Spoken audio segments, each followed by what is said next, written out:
Hi everyone. అందరూ ఎలా ఉన్నారు? అందరూ బావుండాలని మనస్ఫూర్తిగా కోరుకుంటూ, ఇంకా ఈరోజు వీడియోలోకి వెళ్ళిపోతే, ఇదొచ్చేసి శ్రీరామనవమి రోజు వ్లాగ్.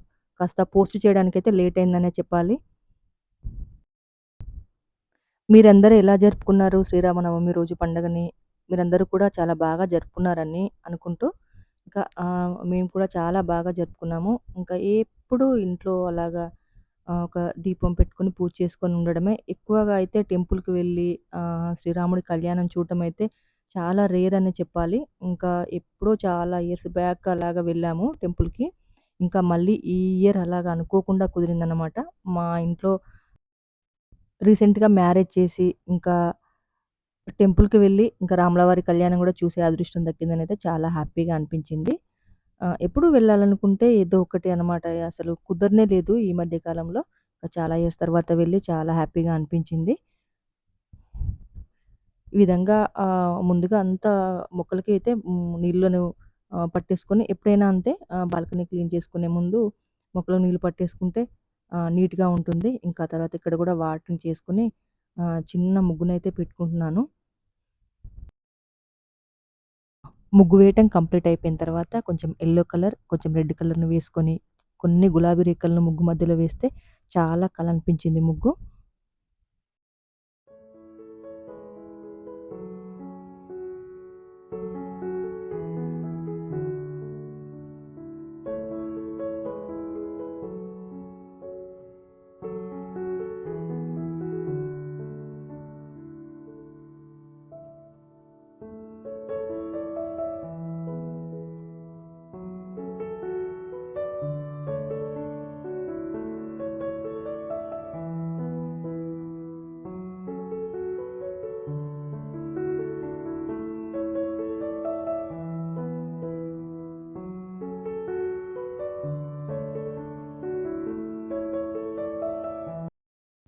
ముగ్గు వేయటం కంప్లీట్ అయిపోయిన తర్వాత నేను ఫ్రెష్ అప్ అయిపోయి వచ్చేసాను. ముందుగా తులసమ్మ దగ్గర దీపం పెట్టుకోవాలనుకున్నాను. ఎందుకంటే కొంచెం ఎండ వచ్చేస్తుంది అప్పటికే తెల్లవారిపోయింది. ముందుగా మనం దేవుడి దగ్గర దీపం పెట్టిన తర్వాతే బయట తులసమ్మ దగ్గర దీపం పెట్టాలని కొంతమంది అంటున్నారు. నేను మాత్రం ఎప్పుడూ నా వీలు ప్రకారమే నేను చేసుకుంటాను. మా ఇంట్లో నాకెక్కువగా నచ్చిన ప్లేస్ వచ్చేసి తులసమ్మ దగ్గర. మేము ఈశాన్య మూలన తులసి కోటను పెట్టుకున్నాము. అక్కడ కూర్చుంటే చాలా ప్రశాంతంగా, చాలా హాయిగా అనిపిస్తుంది. ఇంకా ఎర్లీ మార్నింగ్ అయితే మరి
శ్రీరాముడికి అత్యంత ప్రీతిపాత్రమైన ప్రసాదాలు వడపప్పు, పానకం. ఇక్కడ వడపప్పును ఒక 1 అవర్ ముందు అలాగా నానబెట్టేసుకున్నాను. ఫస్ట్ నేను హెడ్ బాత్ చేసి రాగానే ఇక్కడ నానబెట్టేసుకున్నాను. పెసరపప్పు మనకు తొందరగా నానిపోతుంది కదా! ఎక్కువగా నానేస్తే ఎండాకాలం అది జిగటగా అయిపోతుందనమాట. ఇంకా ఆ పానకం వచ్చేసి అందరికీ తెలిసిందే. చాలా సింపుల్‌గా ఆహ్, చిన్న బౌల్‌లోనే కొన్ని వాటర్ తీసుకొని అందులో ముందుగా కొంచెంగా బెల్లాన్ని తరిగి వేసుకొని, ఆ తర్వాత మిరియాలను, ఇలాచీలను ఈ విధంగా పొడిగట్టుకొని అందులో వేసుకొని అంతా ఒకసారిగా కలుపుకొని ప్రసాదాలను పక్కన పెట్టేసుకున్నాను.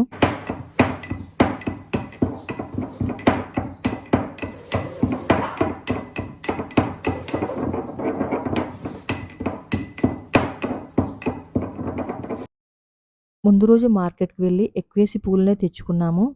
కానీ ఎన్ని ఎక్కువ పూలను తెచ్చుకున్నా, మన తోటలో పూసిన 4 పూలను తెచ్చుకొని దేవుడి దగ్గర పెడితే ఆ తృప్తే వేరే విధంగా ఉంటుంది. గార్డెన్ అంటే మరీ అంత పెద్దదిగా ఏం కాదు. ఒక 20 మొక్కల వరకే ఉంటాయి. చిన్నగా వదులుకున్నాము గార్డెన్ కోసం. ఎక్కువగా అయితే ఇప్పుడిప్పుడే మందారాలు విడుస్తున్నాయి. ఇంకా శంకు పూలైతే ఫ్రీక్వెంట్‌గా ప్రతిరోజు ఏ పూలు పూచినా, పూయకపోయినా తప్పకుండా ఎవ్రీడే ఉంటాయి మనకి కొన్ని పూలైనా. ఇక్కడికొచ్చేసి కొన్ని మందారాలు పూచాయి. ఇంకా తర్వాత శంకు పూలను తీసుకొని, ఇంకా ఇక్కడ ఒక డిఫరెంట్‌గా ఉంటున్నాయి. పూలైతే చాలా బావుంది ఈ చెట్టు. అవి దేవుడికి పెట్టొచ్చో, పెట్టొద్దో నాకైతే తెలియదు. కానీ ఊరికే డెకరేషన్ పర్పస్‌గా బావున్నాయనేసి తెంపుకున్నాను. ఈ ఫ్లవర్స్‌ని ఏమంటారో కూడా నాకు తెలియదు. చాలా బావున్నాయన్నమాట. కొంచెం గోధుమ రంగులో వచ్చేసి ఇంకా మనకి లాస్ట్‌న ఈ విధంగా మెరూన్ కలర్ ఒక మొగ్గలాగా వస్తుంది. చూడటానికైతే చాలా బావుంటాయి. ఇవి కూడా 2 అలాగా డెకరేషన్‌గా పెడదామనేసి తీసుకెళ్ళాను. కిందన ఈ విధంగా గార్డెన్ ఉంటుంది. పైన ఫస్ట్ ఫ్లోర్‌లో మేముంటాము. ఇదివరకటి వీడియోలో కూడా చెప్పి ఉన్నాను. ఇక్కడ కూడా 2 రోజెస్ పూచాయి మెరూన్ కలర్‌లో. చాలా బావున్నాయి. ఇంకా వాటినైతే తెంపలేదు. పైకి వెళ్తుంటే ఫస్ట్ ఫ్లోర్ నుంచి ఒక చిన్న ఆహ్, పాజిటివ్ వైబ్‌లాగా అనిపిచ్చింది నాకు. అంటే అందులో ఏముంది అని అనిపించొచ్చు. కానీ అప్పుడప్పుడు ఏదైనా చిన్నగా జరిగినా కూడా చాలా హ్యాపీగా అనిపిస్తుంది కదా! మాకు ఇక్కడ కోతుల బెడద ఎక్కువ. ఎవ్రీడే రావు. అప్పుడప్పుడు వస్తూ ఉంటాయి. ఇంక వచ్చినప్పుడు మాత్రం చాలా గుంపుగా వస్తాయన్నమాట. ఇక్కడ 2 కోతులొచ్చి చక్కగా పడుకున్నాయి. పైన నేను తులసమ్మ దగ్గర నైవేద్యంగా యాపిల్ పెట్టాను. ఇంకా యాపిల్‌ని చిన్నగా ఎక్కడ వదలకుండా చక్కగా తులసమ్మ ముందే కూర్చొని అలాగా తినేసి వచ్చి కింద బాల్కనీలో చక్కగా పడుకున్నాయి. శ్రీరామచంద్రుల వారు అని అనగానే మనకు గుర్తొచ్చేది ముందుగా హనుమంతుడు. ఇంకా నేను పూజను కంప్లీట్ చేసుకోకుండానే ఇంకా హనుమంతుడే వచ్చి స్వయంగా ప్రసాదాన్ని స్వీకరించినట్టు నాకు చాలా హ్యాపీగా అనిపించింది. చిన్న ఇన్సిడెంట్, కామన్ ఇన్సిడెంట్ అయినా కూడా. ఎవ్రీడే ఏదో ఒకటి నైవేద్యంగా పెడుతూ ఉంటాము. కానీ ఎవ్రీడే రావన్నమాట. ఈరోజే అలా పెట్టగానే ఇలాగ నాకు ఇంట్లో పూజ గూడా ఇంకా కంప్లీట్ అవ్వలేదు. నేను పైన పూజ కోసం అనేసి ఫ్లవర్స్ తీసుకొని వస్తుంటేనే ఇంకా పైన నైవేద్యం అనేది లేదు. కింద అవి పడుకున్నాయి. ఓకే. అవి తినుంటాయిలే అని అనుకున్నాను. నేను తింటుంటే కూడా చూసాను. చిన్న క్లిప్ వీడియో తీద్దామనుకుంటే అవి పైకొస్తున్నాయేమో భయమేసి ఇంక నేనైతే ఏ వీడియో తీయలేదు. ఇక్కడ ఇంకా చక్కగా అన్ని పూలతో అలంకరించాను. రామచంద్రుల వారి మాకు విగ్రహం ఉంది. శ్రీరాముల వారు, లక్ష్మణుడు, సీతమ్మ తల్లి, హనుమంతుడి విగ్రహం ఉంది. పైన చక్కగా సూర్యభగవానుడు ఉంటాడు. రవికుల రఘురాముడు గదండీ! అందుకోసమే నేను తప్పకుండా సూర్యభగవానుడు ఉండాలి ఐడిల్‌లో అని నేను ప్రత్యేకించి చూసి, చూసి మరీ తీసుకున్నాను ఈ ఐడిల్‌ని. కొంచెం ప్రత్యేకమైన పండుగలప్పుడు నేను ఎక్కువేసి దీపాలనే పెట్టుకుంటాను. ఇక్కడ వెంకటేశ్వర స్వామికి ఎరుపు, పసుపు, తులసి దళాలతో కూడిన మాలను వేశాను. ఇంకా పసుపు చామంతులు, ఎర్రటి గులాబీలు, తెలుపు గులాబీలతో, నీలం రంగు శంకు పూలతో పూజ గదినంతా అలంకరించుకున్నాను. నైవేద్యంగా వడపప్పు, పానకం శ్రీరాముల వారికి సమర్పించుకున్నాను. ఇక్కడ కొన్ని పళ్ళను కూడా పెట్టుకొని నైవేద్యంగా ధూపాన్ని, దీపాన్ని నైవేద్యం సమర్పయామి అంటూ మనస్ఫూర్తిగా నమస్కరించుకున్నాను. మా ఇంటికి దగ్గరలోనే ఆంజనేయ స్వామి టెంపుల్ ఉంటుంది కొండపైన. దేనికైనా ఆ భగవంతుడి కృప ఉండాలి. ఆ భగవంతుడు రప్పించుకోవాలి అని అంటారు కదా! ఇంత దగ్గరలో ఉన్న చాలా సార్లు అనుకున్నాము కానీ ఎందుకో కానీ వీలవ్వలేదు. ఈ ఇయర్ అయితే తప్పకుండా వెళ్ళాలనుకుని వెళ్ళాము. చాలా సంతోషంగా అనిపించింది. పూజ చాలా బాగా జరిగింది.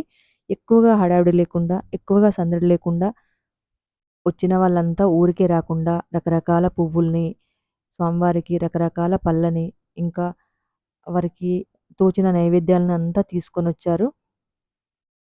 ఇలా మేము ఈ ఇయర్ చాలా హ్యాపీగా జరుపుకున్నాము పండగని. పూజంతా కంప్లీట్ అయ్యేసరికి 2 అలాగయిపోయింది. ఇంకా అందరూ తీసుకొచ్చిన నైవేద్యాల్ని తలా ఒకింత షేర్ చేసుకొని ఇంటికైతే బయలుదేరిపోయాము.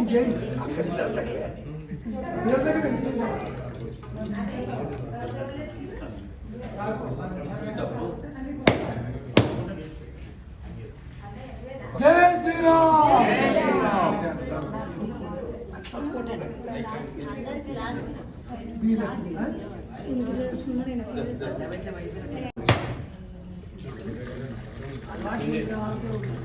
అష్టలక్ష్మి దీపాన్ని మార్నింగ్ పెట్టాను కదా! నైట్ 10:00 వరకి అలాగా వెలుగుతూ ఉండిపోయిందనమాట. ఇవాల్టికైతే ఇంతేనండి వీడియో. మరో మంచి వీడియోతో మళ్ళీ కలుద్దాం. అంతవరకు బాయ్ అండి.